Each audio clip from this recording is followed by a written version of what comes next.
Então, quando der meia hora de gravação, alguém me avisa? Que aí eu paro e inicio uma outra gravação para o vídeo não ficar tão longo, né? Porque senão a gente não consegue fazer nada com ele depois de tão pesado que fica. Então, gente, isso aqui, vamos lá. Na aula passada, né, a gente estava falando de órgãos excretores em invertebrados, e aí, se não me engano, o último grupo foi anerídeos, né?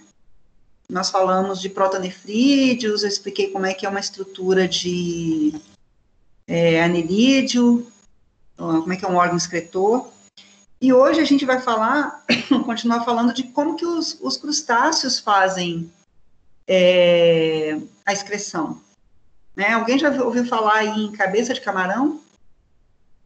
Fulano tem cabeça de camarão. Nunca ouvi, não. Nunca ouviu falar? Pois é, porque na cabeça do camarão existe, por exemplo, entre outras coisas, né? Entre cérebro, entre outras coisas, existem as glândulas excretoras. Que exatamente onde está essa imagem que vocês estão vendo, isso é uma cabeça de um camarão, né? Foi tirado aí parte do exoesqueleto, da carapaça dele, mostrando essas duas glândulas aí que a setinha verde está apontando. Então, essas glândulas são as glândulas antenais, tá? Também podem ser chamadas de glândulas verdes ou glândulas maxilares, tudo é a mesma coisa. Então, ó, glândula antenal, glândula verde ou glândula maxilar. Qual a diferença da glândula antenal para a glândula maxilar? Só o local de saída do ducto dessa glândula. Quando o ducto dela sai na base das antenas, ela vai receber o nome de glândula antenal. Quando o ducto sai na base das maxilas, ela vai receber o nome de glândula maxilar. Só isso. Mas tudo é glândula verde. Tá, gente? E ela vai servir para fazer tanto excreção de substâncias, né? Compostos nitrogenados, no caso dos aquáticos é amônio, quanto a reabsorção de íons, de sais. Então, nos animais de água doce, nos crustáceos de água doce, essa glândula antenal, ela vai fazer reabsorção de íons. Né? Uma vez que o corpo dos animais de água doce, aquáticos, né, de água doce, o corpo é hiperosmótico em relação ao meio. Então, ele vai absorver muita água. Nesse caso, a glândula tem que liberar muita água. Tá? E como que é essa glândula, gente? Essa glândula, ela é um tecido, né, esponjoso, é como se fosse uma esponja cheia de lamelinhas, cheias de espaços, e circundada por vasos sanguíneos, capilares. À medida que o sangue circula ao redor dessas glândulas, os excretas vão passando para o interior dela, né, da glândula, por difusão.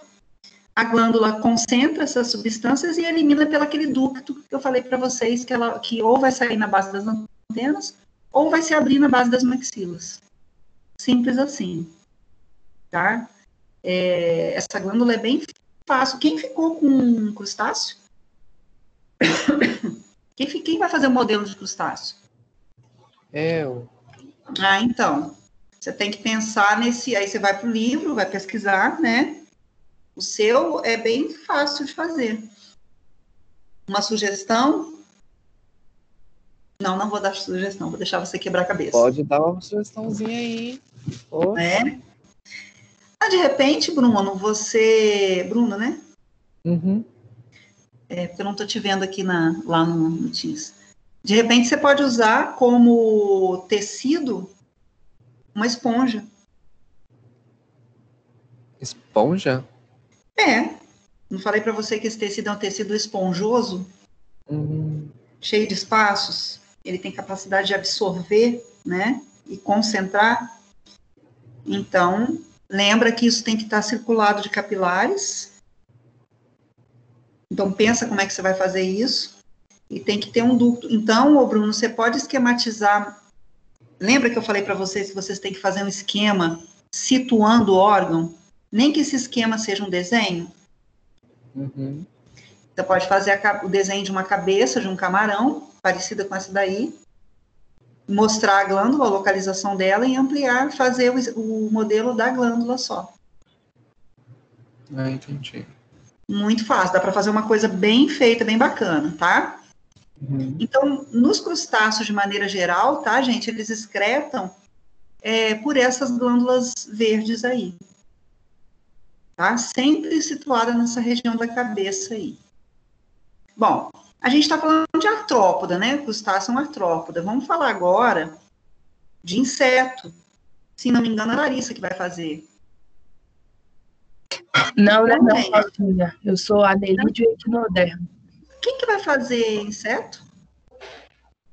Não lembro.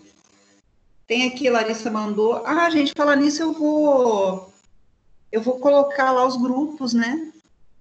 Depois ninguém dizer assim, eu não sabia quem era meu grupo, não sabia com quem que eu ia fazer. Sabe como é, né? Sabe como é que é, né?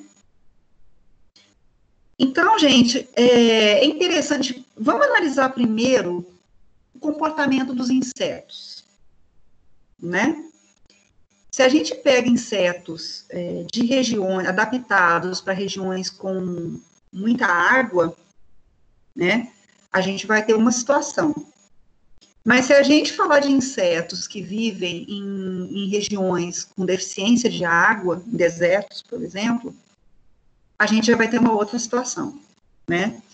Em termos de excreção, os órgãos excretores, eles estão adaptados para liberar, né, os excretas nitrogenados e para controlar a entrada e saída de íons e de água.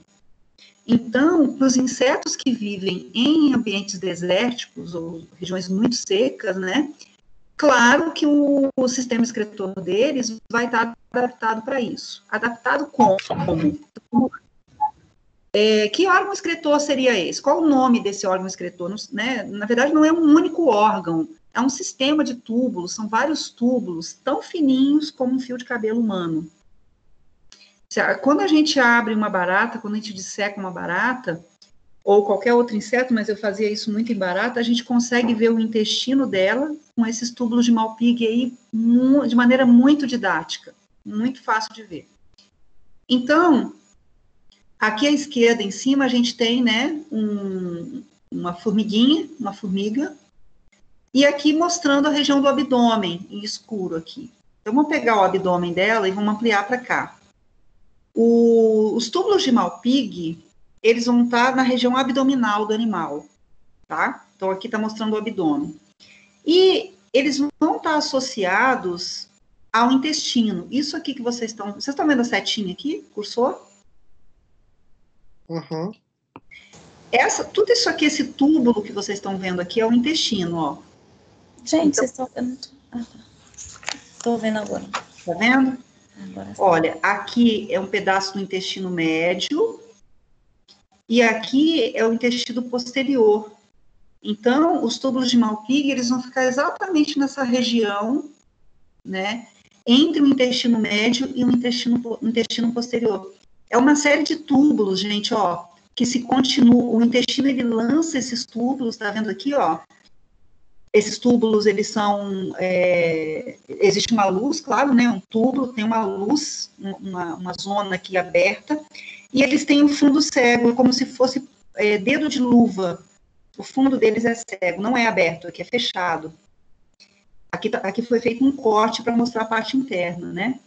Então, o intestino dos insetos, ele está dentro da cavidade celomática, né? Claro. E na cavidade celomática existe o líquido celomático. Vocês já estão cansados de saber isso. Esse líquido celomático, ele vai recebendo os excretas nitrogenados. No caso aqui dos insetos, alguém saberia me dizer qual é o tipo de excreto nitrogenado?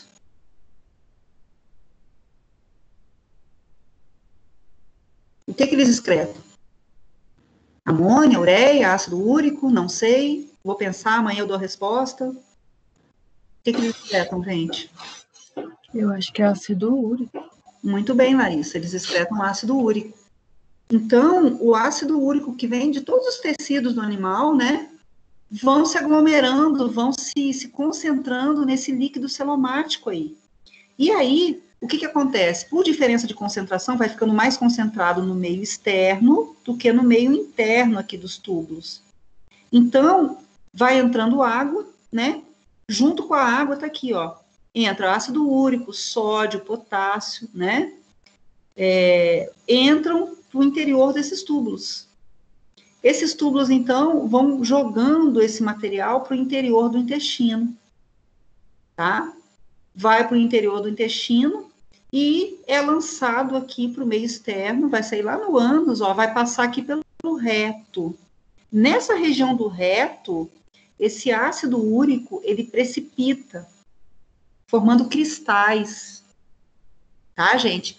Aqui no reto, na ampola retal, também, ó, se vocês olharem para cá, vocês vão ver, a água é reabsorvida, o excesso de água é reabsorvido, né? Os íons também, alguns íons que foram absorvidos aqui em excesso são reabsorvidos, e as fezes dos insetos, geralmente, já é seca, né? Para aqueles animais de deserto, para aqueles insetos de deserto, quais são as adaptações que a gente encontra a mais, né? Essa ampola retal é maior, porque vai ter mais superfície de contato para reabsorção de água e íons. E as fezes deles vão ser bem secas, praticamente zero água. Então, esses animais, eles reabsorvem o máximo que eles podem aqui nessa região do reto. Tá, gente? Entenderam isso aí? Tranquilo? Alguma dúvida?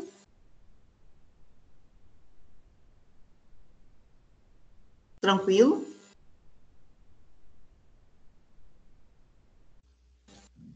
Sim. Eita, falou? Estão me ouvindo bem? Sim. Então, dessa maneira, os insetos resolvem o problema da excreção, certo? Uma outra adaptação que eu lembrei aqui agora, que eu não comentei, é o seguinte: o número de túbulos de Malpighi e o tamanho também pode variar. Em qual situação vocês acham que eles vão ter um maior número de túbulos e túbulos mais longos? Em que situação? No caso do tamanho do inseto, não? Se for maior. Não. Chuta outra. Em ambientes com Outra possibilidade.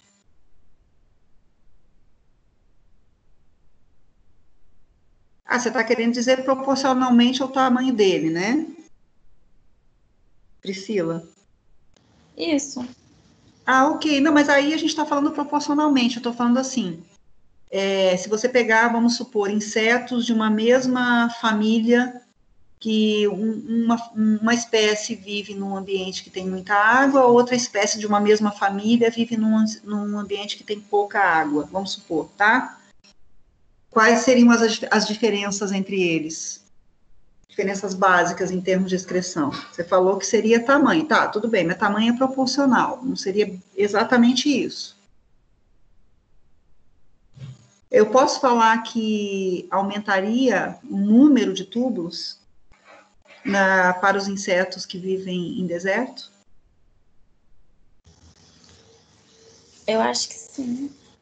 Você pode ter variação de número de túbulos e de tamanho, tá? E o reto também, normalmente, é maior, para poder absorver mais água e mais íons. Ou seja, perder o mínimo possível. Tá? Bom, então, dessa maneira, os insetos, eles resolvem o problema e fazem a sua eliminação, né, de compostos nitrogenados, no caso aqui, ácido úrico. E aí a gente observa nas fezes deles, algumas espécies vão ter alguns pontinhos brancos, assim, misturados nas fezes, que nada mais são do que o ácido úrico dissolvido ali. Por quê, gente? O que acontece? O ácido úrico, ele é praticamente insolúvel em água. Então, não faz sentido liberar muita água para diluir o ácido úrico, ele não vai diluir, tá? Então, por isso que eles eliminam as fezes praticamente secas. E não necessita de água para diluir, uma vez que ele é insolúvel em água. Então, aqui a gente tem a fórmula do ácido úrico, né? Com o nitrogênio presente aqui. Então, seria C5, H4, N4, O3. Essa é a fórmula do ácido úrico. Como que o ácido úrico surge, assim como os outros compostos nitrogenados, né? Primeiro que ele é um ácido fraco. Ele não é um ácido forte, não. E o ácido úrico, ele também pode ser encontrado no plasma humano, mas na forma de urato. Ele modifica a fórmula química dele e se transforma em urato monossódico. Tá, gente? Então, por exemplo, da onde que vem esses excretas nitrogenados, da onde que surgem no nosso organismo? A partir da degradação de proteínas, correto? Sim ou não?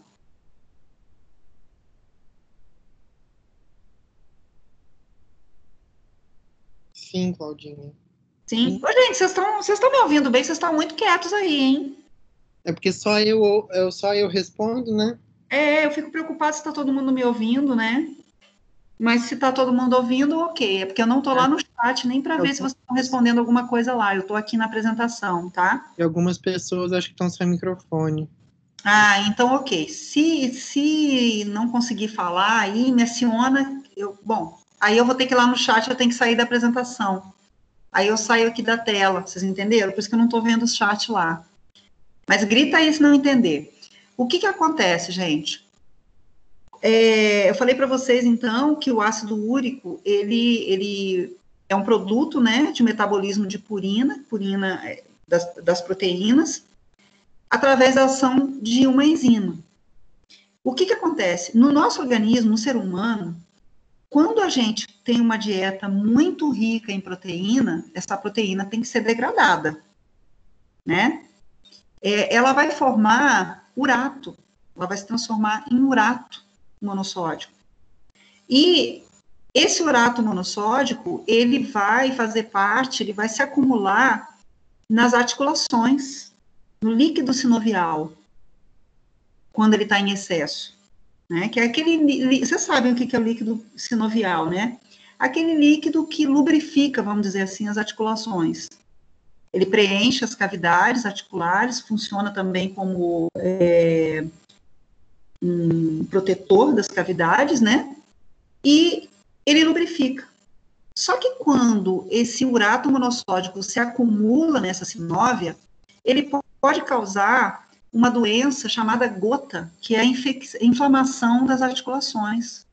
Aí incha, fica vermelho, dói muito. Muita gente tem essa gota, que é o excesso, né, de proteína na dieta. Bom, então, ó, como é que é feita essa degradação? Aqui saiu um pouquinho do lugar, mas as purinas, que são as proteínas, elas se modificam, elas se transformam em hipoxantina, se transformam em xantina, tá? Aí, no caso, uma enzima, xantina oxidase, vai transformar ela em ácido úrico, tá?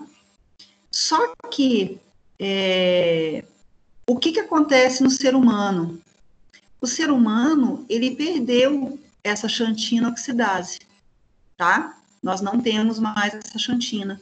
E aí, na gente, isso vai se acumulando, né? Se transforma em urato de sódio e vai se acumulando no líquido sinovial. Tá bom? Nós perdemos essa enzima xantina oxidase aí. Ela está presente em aves, peixes, répteis, mas o ser humano perdeu. Tá, gente? Então, desculpa, gente, falei besteira para vocês. A gente perdeu a enzima uricase, tá? São duas enzimas. É a uricase e a xantina oxidase. A gente perdeu a uricase. A uricase, ela existe nessas aves aqui. a gente vai ter a xantina oxidase, tá? Então, são essas duas enzimas aqui que fazem essa síntese, essa modificação do ácido úrico.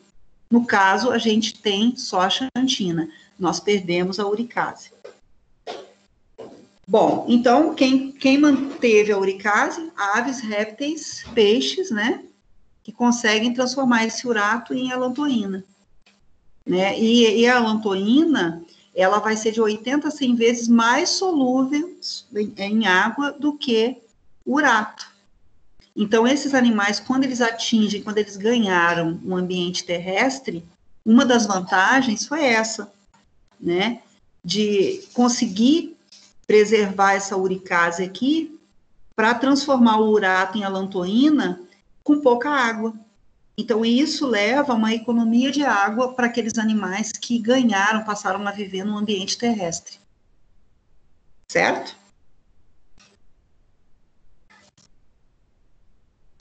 Sim. Bom, e aí é o que eu já falei, né? Quando a gente tem um aumento do ácido úrico no sangue, isso vai se depositar, então, no líquido sinovial, causando esses problemas de saúde, como gota, artrite, nefrite, que são inflamações das articulações, tá? E também a gente pode ter inflamação até dos rins, quando tem o excesso dessas substâncias aí. Claudinha, Diga. deu meia hora já. Ah, ok. Obrigada. Deixa eu parar a gravação aqui. Nossa, passa tão rápido, né? Pronto.